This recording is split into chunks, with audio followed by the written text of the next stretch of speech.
When the lawyer gave me the heavy envelope tipped with brass, I registered no triumph, only the cold stab of an old promise finally broken. I walked out of his office and, after looking at the traffic on Elm Street, I realized that the coat of dusty leather and old paper was mine. Old paper from antiquity. My father, Richard, had passed 2 weeks prior. It's been 15 years since I saw my father. His death hardly registers in my life, though I have a memory of a tough man with money. Here it was his last word. The legal paper which I was sure would permanently alter the fragile status quo of my family. I drove straight to my sister Clara's place. I didn't want to gloat, I wanted her to know. Since she is his only other child, it felt like a heavier stone I should not be the only one to hold, knowing my father deliberately passed her over. Clara dwelt in a small 2-bedroom bungalow down by the old railway. It was the sort of place where the floorboards creaked as though they were trying to warn people. Its industrial soot smell was strong even with the windows closed. For her entire adult life, everything she did was to impress Richard, please Richard and get back together with Richard. She took in his taunts, she allowed his verdict, she played the good daughter, all for the validation I had long since stopped seeking approval from. My own life was peaceful, settled, and financially secure. Its foundation rested on my simple teaching profession and on my husband, Daniel's helpful disposition. We didn't have luxury, but we had peace. Clara, however, was always chasing the fairy tale life my father had. One risk is making risky investments and running up enormous debts. Always stressed out, I found her in her tiny, messy kitchen, fighting with a spreadsheet on a laptop next to an unfinished bowl of cereal. Iris, what is it? You look like you are sick, she said in a voice as thin and immediately frayed as it always was when money worried her. I placed the envelope on her chipped laminate countertop. The crisp corner of the paper pointed directly at her. The will was read this morning. He left me the beach house, Clara. The air in the room seemed to compress. The sound of the old wall clock ticking started ringing loudly in the ears. Clara didn't move for a long moment. She didn't look at the envelope. She looked only at me. Her face softened and crumpled like an old piece of paper. The beach house. My family believed that the house was a legend, a fantastic shingled estate on the outer cape that smelled of sea salt and money. Richard constructed it in the 90s as a symbol of his achievement. It was the only thing Clara ever truly desired. To her, the house was legitimacy, victory, and the affirmation that her father had denied. She started to cry, not choked sobs, but tears that heartbreakingly fell down her tattered cheek. The sight of it was deeply unsettling. This wasn't the face of disappointment. Instead, it was raw grief, the expression of a child finally coming to understand that she would never win. He said, "You'll take care of me," she cried, shaking now as she gathered her courage to take the envelope. He promised. He told me he'd set me up. I would no longer have to worry. I sat hard on a stool as guilt began forming a cold knot in my stomach. Claire, it is not what I wanted. I didn't expect anything. I haven't spoken to him since I was 30, you know. He knew I needed it, she exclaimed, and her voice rose to a painful, wounded pitch. I'm drowning in the mortgage on this wreck. He knew every single action I made was for him to approve at long last. And he gave it to you? The one who walked away. She wasn't angry at me for getting the house. She was furious at our dead father for his last intentional act of cruelty. She thought he awarded me the prize to annoy her, and she was right in a way. I let her rage. I let her cry on the deed, a heavy document, substantial, ornate, and with a gold seal, that transferred the beach house to me, Iris and Lawson, free and clear. After her breathing had calmed, I quietly said to Clara, I'll sell it. We'll split the proceeds. It should be clear that you need my money. She stopped crying instantly. With tears streaking down her cheeks, she looked up at me with a frantic hope. You would. Of course I would. It's too much house for us anyway. It's what you deserve. In that moment, when a wave of relief and gratitude swept across her face, I made my call. I'd sell the place, leave Clara with the lion's share, and walk away clean. We'd finally be free of Richard, and I would have countered his last manipulative act. I gathered the required documents. It felt like I had offloaded an enormous burden from my shoulders. I thought that the worst was over in terms of emotional upheaval. At that time, I did not know that the beach house, that remarkable, costly monument, was the cruelest promise Richard made. I told Daniel the news that evening. As always, he was practical while my own feelings sent me tumbling into a knot, my sister's pain and my father's intent. This is quite a gift, Iris, Daniel observed, studying the deed with the scrutiny of an accountant. We need to get this transferred without delay. I'll call our lawyer first thing in the morning. We'll get the appraisal rolling. I nodded, feeling a faint, unheeded whisper of unease. The will was unexpectedly brief and almost curt, simply listing the property and a few shares, all mine. No grand pronouncements, no emotional reasoning. That piece of paper had made my sister cry. a lifetime of sorrow. I put the documents into my safe deposit box and ignored the greasy tar-like smell from the leather envelope, which I had a hunch was the result of my father's sinister, expensive smell. This inheritance was too good, I thought. Too easy. And my father never did anything easy. The phone call came 2 days later just as I was preparing dinner. I was humming a quiet tune while sautéing garlic, a small, comforting routine, when the phone buzzed with an unfamiliar number. It was Mr. Henderson, Daniel's lawyer, the one we usually used for taxes and minor estate matters. His voice, typically steady and slow, held a crisp edge of confusion. Iris, I just finished reviewing the preliminary property documents for the transfer of the Cape House. I'm running into something unusual. My humming stopped. The scent of the browning garlic suddenly seemed sharp and artificial. Unusual how, Mr. Henderson? Is it something to do with the title? The title itself appears clear, technically. The will is valid, but I pulled the accompanying lien and mortgage history, just as a matter of due diligence. And what I found is highly irregular for a property of this value. And for a man like Richard. Richard had never tolerated debt. His entire life was built on leveraged wealth, yes, but debt, the kind that showed weakness, was anathema to him. What is it? I asked, moving the pan off the heat. There is a recent huge loan tied to the property. It was taken out just 11 months ago. A second mortgage, totaling $400,000. My hand tightened around the phone until my knuckles were white. The silence stretched thin. $400,000. A debt of almost half the estimated value of the house, which Richard had always claimed was worth over $1 million. $400,000, but the will stated the house was mine, free and clear. Why would he mortgage it just before his death? That is the question, Henderson said, his voice dropping slightly. The will makes no mention of any outstanding financial encumbrances on the property. It specifically states, I bequeath my Cape Cod residence, including all furnishings, to my daughter Iris and Lawson. Legally, Iris, the house is yours, but the debt comes with it. The bank has a claim against the property. My initial reaction wasn't fear. It was a profound, cold certainty that this was not accidental. This was Richard's final, venomous punch. He hadn't just disinherited Clara. He had passed on a toxic gift to me. The beach house wasn't a prize. It was a financial anchor, a colossal burden. I thanked Mr. Henderson, my voice sounding flat and distant even to my own ears, and hung up. The kitchen felt too small, the air suddenly thick. I leaned against the counter. The smell of burnt garlic, a faint, sickly reminder of the everyday life I had been leading moments before. When Daniel arrived home, he found me sitting at the kitchen table,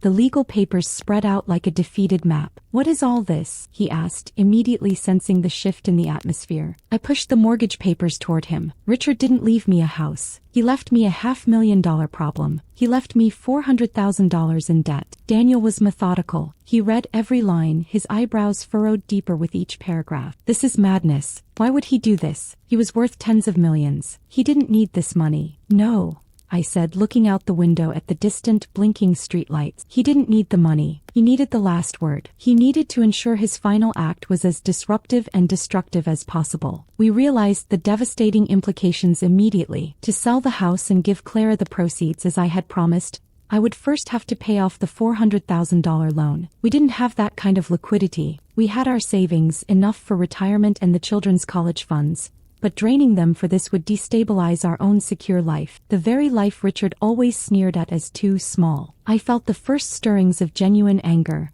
a burning resentment that was sharper than the old, resigned bitterness I'd carried for years. It wasn't just the money.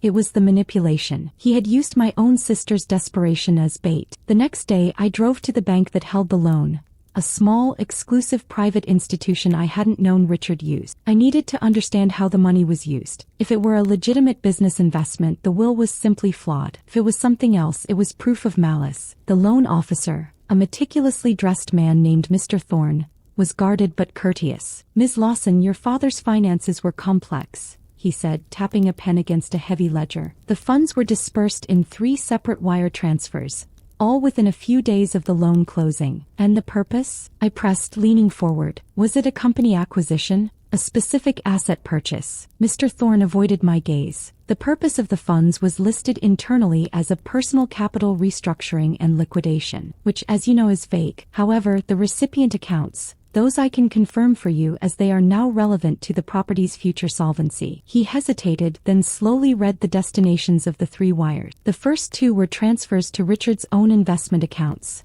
Nothing unusual there. But the third one, the final transfer totaling a little over $80,000, Mr. Thorne continued, his voice neutral, was sent to a holding company based in a low-tax state. That holding company, Ms. Lawson, is registered to a single sole proprietor. He paused, sliding a form toward me. My eyes blurred over the address, skipping straight to the name. The holding company's sole proprietor was listed as Clara Jane Lawson, my sister. The shock was a physical blow, emptying my lungs of breath. The entire room seemed to tilt. The polished mahogany of Mr. Thorne's desk, the quiet air conditioning, the distant drone of the city, it all faded into a meaningless background as the words swam before me. $80,000, sent to Clara just a few months ago, disguised as a vague restructuring expense. Richard hadn't just saddled me with debt. He had given Clara a substantial untaxed cash gift, hid the transaction by mortgaging the beach house, and then left the poisoned asset to me, ensuring I would either have to sink my own life savings to save the family home for her, or allow the bank to seize the house, thereby destroying her only chance at future reconciliation with my memory. He was a monster. But the most devastating revelation was this. Clara hadn't just been manipulated. She was complicit in the betrayal, crying over the lack of inheritance while quietly accepting the seed money for my eventual ruin. The shock of seeing Clara's name on that wire transfer receipt was like a chemical burn, swift, unexpected, and instantly corrosive. I stared at the name Clara Jane Lawson, registered to a holding company, the sum of $80,000 mocking me from the page. It didn't just explain the debt, it explained the crocodile tears, the dramatic performance in her cramped kitchen, and the desperate hope in her eyes when I promised to sell the house and split the proceeds. She wasn't just a victim of our father's cruelty, she was an accomplice in his last great act of manipulation. I excused myself from the bank, my movements stiff and unnatural, like a puppet whose strings were tangled. I drove not home but to the rocky shore near the Cape House. It was late afternoon, and the air was sharp with the scent of pine and low tide. I walked onto the dark, wet sand, the sound of the relentless ocean waves mirroring the turmoil in my chest. I sat there for an hour, the damp wind biting at my skin, letting the truth sink in. Richard hadn't gifted Clara money out of kindness. He'd essentially given her a massive advance on a loan I was now expected to repay. He'd created a zero-sum game. I could either forgive the debt and pay it myself, solidifying Clara's small fortune and destroying my retirement savings, or I could allow the bank to foreclose, which would crush Clara's spirits and ensure she felt the sting of Richard's rejection forever. And Clara knew. He had to know. When she cried about our father leaving her nothing, she was lying through the tears that streamed down her face. She had already received her payment and was banking on my soft heart and my promise to ensure her ultimate financial security. When I finally arrived home, Daniel was already there, pacing the living room floor. He saw my face and knew instantly that the unusual irregularity was worse than we'd feared. I pointed to the receipt. Read that name, Daniel. The one who received $80,000 from the equity loan on the house. He read it, his face growing still then hard. Clara, he breathed, the name tight with disbelief. She accepted the money, Daniel. She knew he had mortgaged the house. She knew that debt came with the house. She waited for me to inherit the gift and promised to save her with the proceeds. My voice was low and shaking, not with fury but with a deep, existential ache. She let me believe she was broken. She used the story of our father's malice to cover her own calculated greed. Daniel sat beside me and pulled me close. We need to slow down, Iris. Maybe she didn't know the full extent of the debt. Maybe Richard misled her. Richard didn't mislead anyone about money, Daniel. He dealt in absolute clarity when it came to contract. And Clara isn't stupid. She's desperate, yes, but she's not a fool. She knew the loan was secured against the house. I had to confront her, not by phone but face to face, where I could see the tremor in her hands, the flicker in her eyes. I needed to know the moment the mask fell. I drove back to her bungalow the next morning. The air inside smelled of stale coffee and unwashed laundry, a sharp contrast to the antiseptic efficiency of the bank and the clean salt air of the Cape. She was on the phone, her voice bright and conspiratorial. Yes, I know, but Iris is so generous. She insisted on splitting it, and you know how she is about big decisions. She'll move the house fast. Maybe by next month. She saw me standing in the doorway and quickly pressed end call, her smile freezing awkwardly on her face. Iris, you should have called. Everything all right? Did you hire a listing agent yet? My friend Margaret is the best. She'll get you top dollar. Her eagerness was sickening. It was the final piece of evidence I needed. I stepped into the room, closing the door softly behind me. That soft closure felt louder than a slam. "Tell me about the $80,000, Clara." The color drained from her face. It was immediate, total, and horrifying. Her eyes darted away, landing on the computer, the calendar, anywhere but me. I don't know what you're talking about, Iris. What money?" I pulled the bank receipt from my pocket and smoothed the folds. The paper rustled loudly in the silence. I placed it gently on the table, right next to the empty coffee cup. "This is a wire transfer from the equity loan Richard took out on the beach house 11 months ago. $80,000. Recipient, Clara Jane Lawson. It arrived in your account the same day the mortgage was finalized." She looked down at the receipt. The denial was gone, replaced by a desperate scramble for justification. "It was a gift," she cried, standing up, knocking her chair backward. It hit the floor with a clatter. "He was trying to help me. He said it was an advance on my inheritance. Just a little bit to tide me over until he set up the trust fund. He said it was nothing, just a minor adjustment to the account. He set up the trust fund by saddling the entire property with a $400,000 debt," I said, my voice dangerously even. "You knew the house was mortgaged. You watched me grieve for your supposed loss. You accepted my promise to sell the house and give you the money, knowing I would have to cover the debt Richard incurred to pay you in the first place." Her eyes finally met mine, and there was no sisterly affection there, only the trapped, venomous glare of a cornered animal. "And what if I did?" she spat, the composure completely shredded. "What was I supposed to do, Iris? I was drowning. You walked away from him years ago. You had your simple, perfect little life and your clean conscience. I did the work. I took his calls. I played the part. That house was my right. It was an anchor, Clara. He left it to me to ensure I would be ruined trying to save you. And you participated. You let me believe I was the one who had to fix his last mistake, when you were the mistake itself." She sank onto the sofa, the life draining out of her. "I didn't know it was that much debt, Iris. I only thought, maybe a small portion. But $80,000 helped me pay off the worst of my credit card debt. I got stable. I was going to pay you back eventually. I swear I was going to pay you back." Her plea was too little too late. The damage wasn't just financial. It was the final, devastating realization that the only family bond one thought I still had was a lie engineered by greed. Richard had destroyed our relationship even from the grave, and Clara had gladly held the shovel. I picked up the receipt, folded it neatly, and placed it back in my pocket. "Keep the $80,000, Clara. You clearly needed it more than you needed your conscience." The battle wasn't just about the beach house anymore. It was about how to disentangle myself from the legacy of my father's calculated cruelty and my sister's desperate betrayal without losing everything I had built. The house, I realized, was a landmine, and Richard had set the fuse. A paralyzing stillness characterized the next few days. I didn't tell Daniel the full raw detail of the confrontation, the venom in Clara's voice, the shame in her eyes, because I knew he would push for legal retribution, and I couldn't bear the thought of fighting my own sister in a court of law. Even after her betrayal, Richard's ghost had already won that battle, splitting us with a single tainted asset. I focused instead on the house itself, the magnificent, poisoned object of desire. It was less painful to deal with mortgages and closing dates than with the hollow feeling where my sister's trust should have been. "We have two options," Daniel laid out one evening, pushing his reading glasses up his nose as he reviewed the mortgage terms. "1.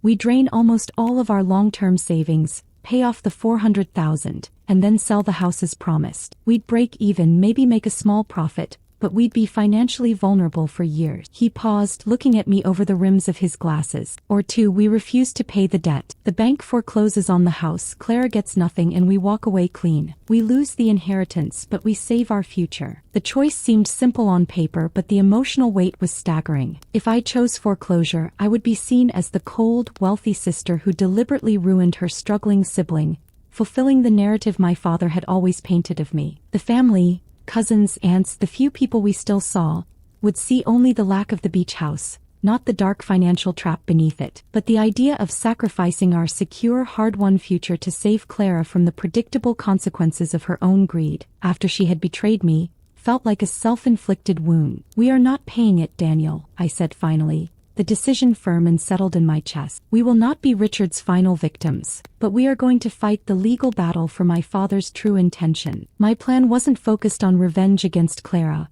but on dignity and clarity. I wanted to prove that Richard had acted with malicious intent in drafting the will, effectively rendering the inheritance worthless while still framing it as a grand gift. I wanted the legal records, the cold, hard proof, to reflect the truth of the situation. I hired a separate, aggressive estate lawyer, Mrs. Albright, a fierce woman known for her surgical precision in probate cases. I showed her the will, the mortgage documents, the wire transfer receipt to Clara, and detailed the context of my father's estrangement. Mrs. Albright listened to the entire story, her face unreadable, only the rhythmic tapping of her pen on the desk marking the silence. Richard was a man who loved control, she finally summarized. Leaving the house to you knowing the debt was tied to it was a calculated act of cruelty intended to ensure maximum family damage. He wanted the house to be your downfall, not your fortune. Can we fight the will on the grounds of malicious intent? I asked.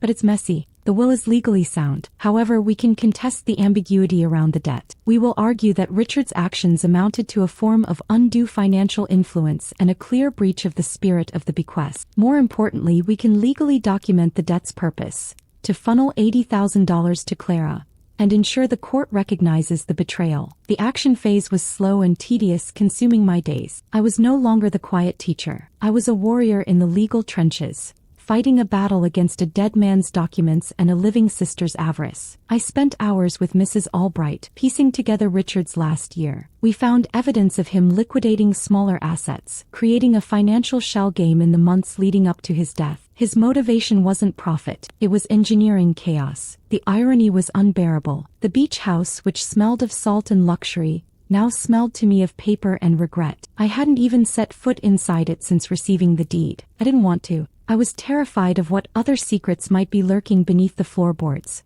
waiting to collapse my life. The final piece of the action was the hardest. I had to inform Clara of the legal action. I hadn't spoken to her since the confrontation in her kitchen. The silence between us was so thick it felt like a physical barrier. I sent a brief, formal email, carbon copying Mrs. Albright. Clara, I am not paying the $400,000 loan on the Cape Cod property. The house is scheduled for foreclosure proceedings with the bank unless the debt is cleared. Furthermore, given the evidence of the $80,000 wire transfer you received and the circumstances surrounding the equity loan, my lawyer is moving forward to contest the true nature of Richard's will and the malicious encumbrances placed on the property. I will not ruin my own family to protect you from the financial trap you knowingly helped set. Iris. I pressed send and sat back, my heart pounding a frantic rhythm against my ribs. I had chosen my own peace and security over the fractured illusion of my family. I had finally, truly, walked away from the endless, toxic cycle of Richard's manipulation. Clara's response wasn't a reply to the email. It was a phone call an hour later.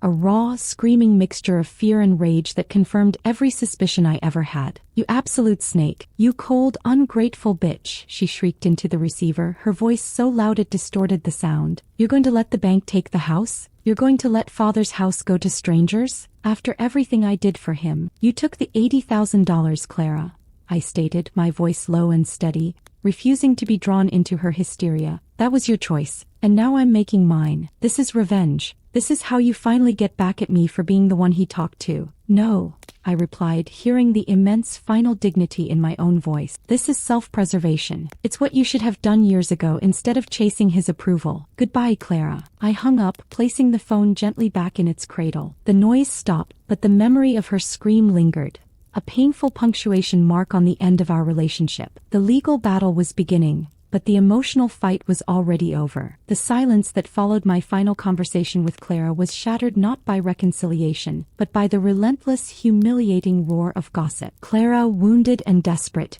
didn't accept the outcome gracefully. Instead, she took her version of the truth, the version where I was the callous beneficiary who let the ancestral home slip through my fingers, straight to the few remaining family members. The first consequence came in the form of an angry, poorly worded email from Aunt Lydia, my mother's older sister, who, despite rarely seeing my father, had always sentimentalized the beach house. Iris, how could you be so selfish? Your father left you that beautiful home. Clara told me you're letting the bank take it. That place held 30 years of memories. All that to spite your sister over some petty argument. Petty argument, that's what a calculated $400,000 betrayal becomes when filtered through selective narration. I didn't argue. I didn't send back the bank statements or the wire transfer receipts. That was the old Iris, the one who fought for legitimacy and understanding. The new Iris was focused on the legal dignity of the truth. I replied to Aunt Lydia. The house was leveraged with a massive, undisclosed debt that would have financially ruined my family. The facts are on file with the probate court. If you wish to know the full context of Richard's final actions,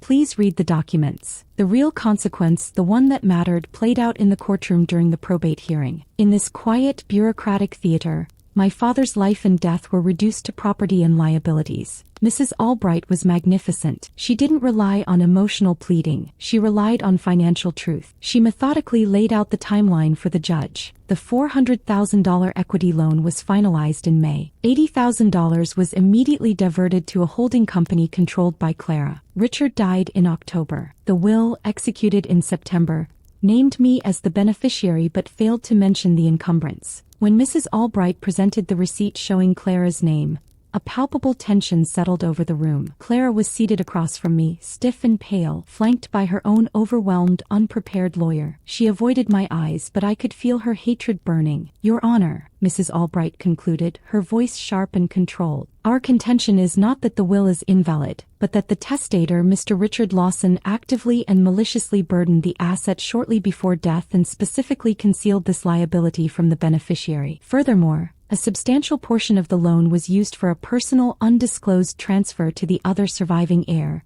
Ms. Clara Lawson. This action effectively poisoned the inheritance, turning what appears to be a generous gift into a massive financial liability designed to destabilize the beneficiary's life while secretly enriching the second party. We are petitioning the court to acknowledge the malicious intent of the encumbrance, and to allow the beneficiary to disclaim the property without incurring any of the associated debts." Clara's lawyer, a nervous man in an ill-fitting suit, offered a weak defense, claiming the $80,000 was a separate, untied gift, and that Richard intended for me to cover the debt to preserve the family asset. The lie hung in the air, but the evidence was too clear. The judge, a stoic woman with tired eyes, seemed too weary of Richard's postmortem games. The ruling, which came a week later, wasn't a total victory, but it was the moral payoff I desperately needed. The judge ruled that Richard's actions were highly irregular and suggestive of intent to create an unfair financial burden. While she couldn't overturn the will, she granted my petition to formally disclaim the inheritance, meaning the debt was legally separated from me. I would not inherit the house, but I would also not be responsible for the $400,000 loan. The house would officially enter foreclosure. The ultimate consequence for Richard was that his precious beach house, the monument he intended as his final toxic weapon, would be taken by the bank and sold to strangers. His grand gesture was reduced to a foreclosure file. For Clara, the consequence was equally absolute. She didn't lose $400,000, she never had it, but she lost the illusion. The legal decision officially documented her $80,000 secret payment from the house equity, making her actions a matter of public probate record. The family she had tried to manipulate now knew the truth, not from my gossip but from a court filing. The judgment made it clear that I hadn't been selfish. I had been sensible and a victim. I saw Clara one last time outside the courthouse. She approached me not with the fire of rage but with a defeated exhaustion. "Are you happy, Iris?" she asked, her voice flat, the tremor finally gone. "Is this the revenge you wanted? To see father's house gone forever?" I looked at her, truly looked, and saw not a sister, but a hollowed-out woman still waiting for approval that would never come. "I didn't want revenge, Clara," I said, my voice steady. "I wanted to be free. The beach house was never a home. It was just a chain Richard kept dangling. You chose $80,000 and a lie over having a sister. I chose my peace." I walked away without another word. The sound of the courthouse doors closing behind me felt like the heavy click of a final lock turning. The public consequence had been served, and the time for healing could begin. The foreclosure of the beach house didn't happen overnight. The therapeutic process was a slow and deliberate administrative one. In other words, with intense concentration. In other words, that took 9 months. In other words, a torturous procedure to remove Richard's last evil from my life. Every week I got thick envelopes filled with legal notices and money statements. I would receive a letter that was no less than a boring reminder of the fight I put up and the sister I lost. However, with the end of the legal storm, a deep and quiet peace settled in my small, strong life. I saved not just our retirement fund by disclaiming the inheritance but also my marriage and my sanity. My hero, Daniel, stood by me every step of the way, and never once made me doubt my decision to choose our safety over the false promise of wealth that family brings. Fighting together against an invisible enemy forged our trust more strongly than 20 years of living comfortably together as husband and wife ever had. The healing began in small, mundane ways. I felt a blissful sense of belonging sitting at my kitchen table, in the light of the clean sunshine filtering through my clean windows.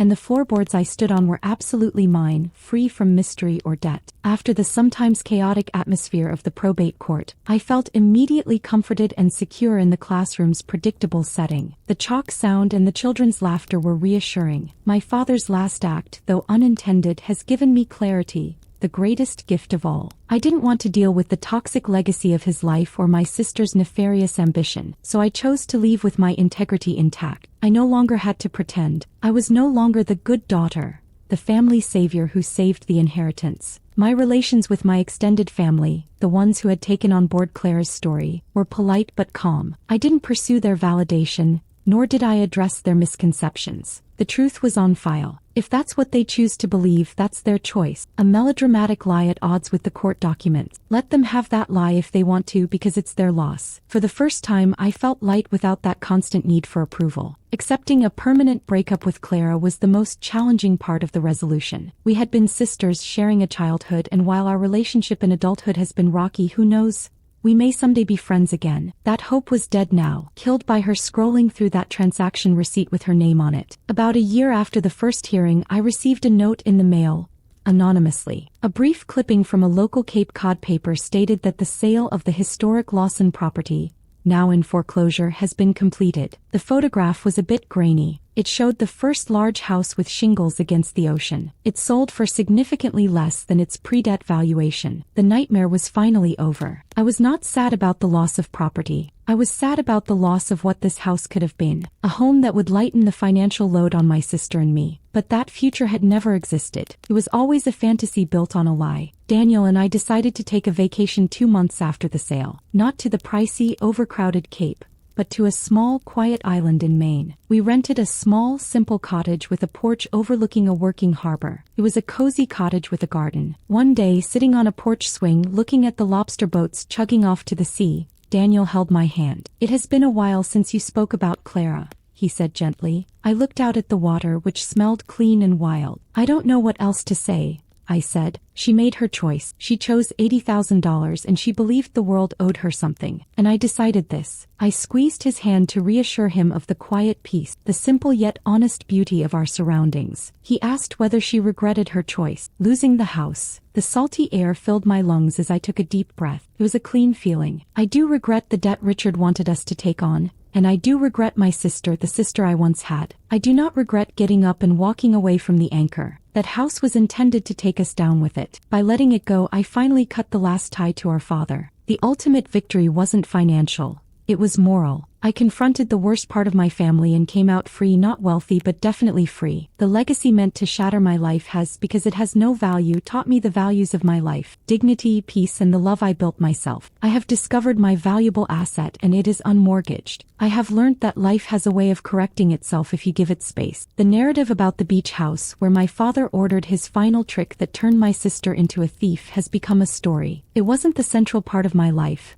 but it was a difficult chapter. I still think of Clara sometimes. I visualize her in that small kitchen, with a look of hopeful panic in her eyes before the mask dropped. I don't hate her. Hate is really tiring, so this would give Richard a permanent victory. I feel pity for her, as her lifelong quest for approval has corrupted her sense of security and judgment. It was a lesson learned the hard way. The price of that lesson was a sister and almost my fortune. But it taught me something important about the nature of wealth and betrayal. The worst lie is not one that makes you someone else, but one that claims that you are someone else. Clara never became someone else. She only began to reveal the full depth of her desperate nature, which my father knew how to exploit perfectly. My friends, the lesson at the end of this long road is, you cannot set yourself on fire to keep someone warm who gave you the match. Your peace is more precious than any inheritance. Your self-preservation is not selfishness. It is dignity. We still take quiet trips, Daniel and I. The destinations I choose are always near water. That's not because I miss my grand beach house, but but because the waves crashing at your feet remind you that there is so much more to life. Also, your troubles are only as big as you make them. We are saving money for our future without any debt. It makes the progress look very slow and honest.